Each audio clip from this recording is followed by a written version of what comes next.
Mela tinsewx li r-ritratti kollha li tieħdu importanti li tagħmlu hashtag MMA2020 u tellaw ir-ritratti fuq Facebook u fuq Instagram ħalli ovvjament anke dawk li forsi mhux qegħdin magħna illejla jkunu jistgħu jaraw ukoll anke jgawdu minn dan l-ispettaklu fejn se nkomplu nagħtu aktar rikonoxximenti. U għandna wieħed mill-awards li aħna tinsejħulu speċjali u biex ninkun nafu aktar dwar dan nilgħu magħna lil Mario Xwireb.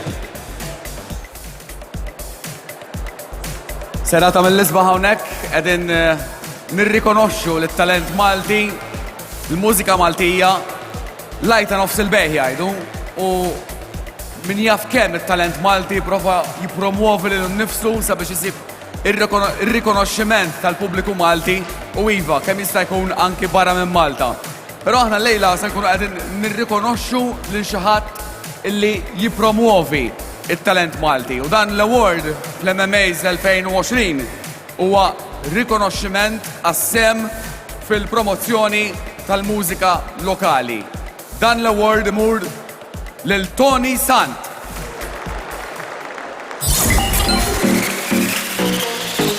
Beda l-karriera tiegħu fix-xandir f'nofs is-snin 80 ma' Radio Malta u kien jipproduċi u jippreżenta wkoll programmi għażagħżagħ fuq Television Malta bħal Mill-Garax, Blast u Tutti Frutti.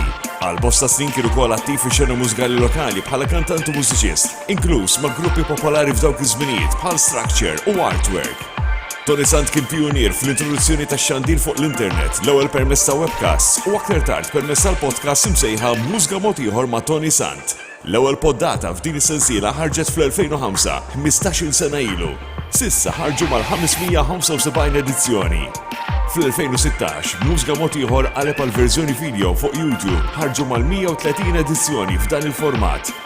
Illum Tony Sant huwa d-direttur artistiku ta' Spazju Kreattiv Malta fil-waqt li jmexxi Digital Curation Lab f'Meta ICT mal-Università ta' Salford fl-Ingilterra. Illum il-ġurnata Tony Sant jara differenzi kbar fl-industrija tal-mużika. Jinnota wkoll ċaqliq fil-gosti, fosthom min-namra lejn il-mużika bil-Malti. Liema kienu l-aktar żviluppi interessanti fix-xena tal-mużika lokali f'dawn l-aħħar 25 sena. Biex inwieġbu din il-mistoqsija, jiena tanqas fil-fema tiegħi huma 3 punti li rridu nħarsu lehom. L-ewwel ħaġa huwa il-mod kif tiġi rrakordjata l-mużika. Llum huwa ferm aktar faċli biex nirrakordjaw milli kien 25 sen ilu, mhux biss għax żdiedu anke l-istudios fil-Gżejjer Maltin, imma anke huwa il-mod faċli kif wieħed jista' jirrikordja anke d-dar permezz ta' laptop jew inkella computer. It-tieni punt huwa ta' kif titqassab il-mużika. Il-mużika qabel konna insibuha u nirċivuha permezz tad-diski, sew dak li huwa vinyl għalkemm issa reġgħet jinvoga l-vinyl imma anke s-CDs. F'dawn l-aħħar snin rajna wkoll illi l-mużika ssir permezz tad-downloads jew inkella l-streaming fuq l-internet u dan allura huwa żvilupp interessanti. It-tielet u l-aħħar u probabbilment tal-anqas fil-fema tiegħi l-aktar importanti huwa li għandna wkoll aktar mużika bil-Malti.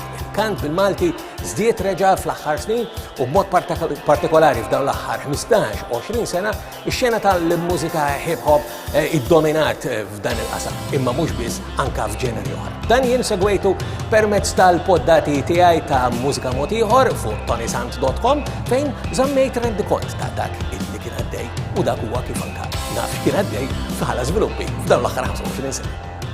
Waqt l-Audi Malta Music Awards nilqgħu fostna lil Tony Sant.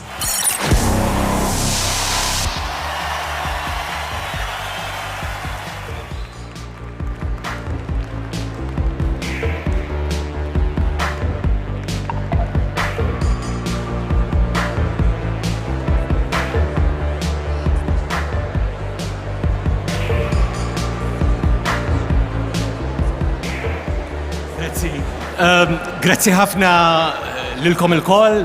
Grazzi l-Malta Music Awards u ma jistax jonqos ukoll li nirringrazzja lill-ommi u missieri li kieku mingħajrhom minix qiegħataw u lill-maħbuba tiegħi kekina li żommni għaddej. Mhux biex intawwal wisq imma li xtaqt ngħid huwa illi riċentament din il-ġimgħa ħallina Freddy Mizzi u ftakart f'25 ruħ għax din hija l-25 anniversarju wara kollox illi m'għadhomx magħna u li kienu importanti għalija tal-anqas biex nasal li nagħmel dawn it-tip ta' affarijiet illi smajtu illi jiena nagħmel u għamilt fil-karriera tiegħi. U dawn kienu għalija Frank Ganado, JJ Tellus, Roland Frigieri, Carmen Carbonaro, Zeb Camilleri, Charles Arrigo, Lino Cassar, Charles Cluse, Victor Galdes, Joe Nazzopardi, Joe Grima, Antoine Camilleri, Ramon Mifsud, Manuel Borch, Maggie Borch, Charlie Kutayer Choki, Mario Ellul, Louis Naudi, Philip Saracino Glot, Ruth Davis, Illito, Julian Manduca, Dennis Vella, Joe Bartolo Slupi u Gene Zaleski. U għarakum 25. Grazie ħafna.